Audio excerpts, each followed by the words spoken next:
هاي جايز، كيفكم؟ شو الأخبار؟ طبعا هلا خلصنا العرس وصراحة كان كتير حلو. بس في شغلة أنا بدي أحكي عنها.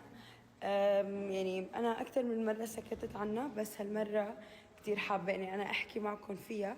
هو مو وقته، بس إذا ما حكيت ما بعرف، ممكن هيك يعني ضل متضايق أو كذا وهيك. فكملوا معي على الستوري اللي بعده. يا جماعة، أنا شخص بطبيعة حياتي وبطبيعتي، أوكي، أنا شخص كتير بحب الشغلات السمبل اللي مو معجقة. أنا هذا ستايلي، أوكي. واللي شفتوه بالخطبة ستايلي، واللي شفتوه بعرس في راس أبو شعر كمان هذا ستايلي. أنا هيك بحب. أنا يعني كلنا بنعرف إنه الدنيا أذواق، كل حدا بيلبس على ذوقه، واللي بيحبه واللي بيريحه واللي بيشوفه مريح.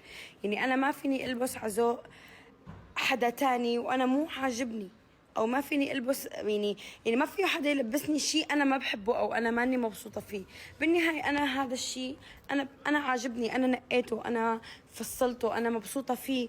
انا كذا، يعني انا بحترم كل التعليقات اللي بتجيني صراحه. يعني انا بحترم اي حدا بيبدي رايه، بس مو لدرجه توصل انه حدا يدعي علي، او انه هو يغلط فيني لدرجه انه انا لابسه هيك فستان سمبل. يعني سوري، انا ما برد لانه انا ما بحب اني انا ارد، انا مو طبعي رد. بس وصراحة انا مو من طبعي رد، انا ابدا، يعني انا قليل لحتى ارد على حدا. بس انا اليوم على كتر صراحة ما اتضايقت وانزعجت. صراحة اضطريت اني انا رد، اوكي. بس انا طبعا رديت بكل احترام، يعني انا صراحة عصبت، بس انا رغم هيك انا ما غلطت.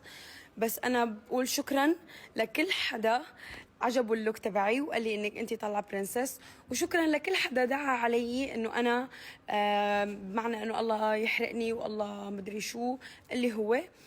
وشكرا لكل حدا قال لي انه انتي طالعه كيوت وقمر وكذا وهيك. فانا بحبكم كتير، وبحب اي حدا اعطاني طاقه ايجابيه اليوم، بحب اي حدا اعطاني كلمه حلوه. وصراحه العرس كان كمان بجنن. وشكرا لكم، وتصبحوا على خير. بحبكم.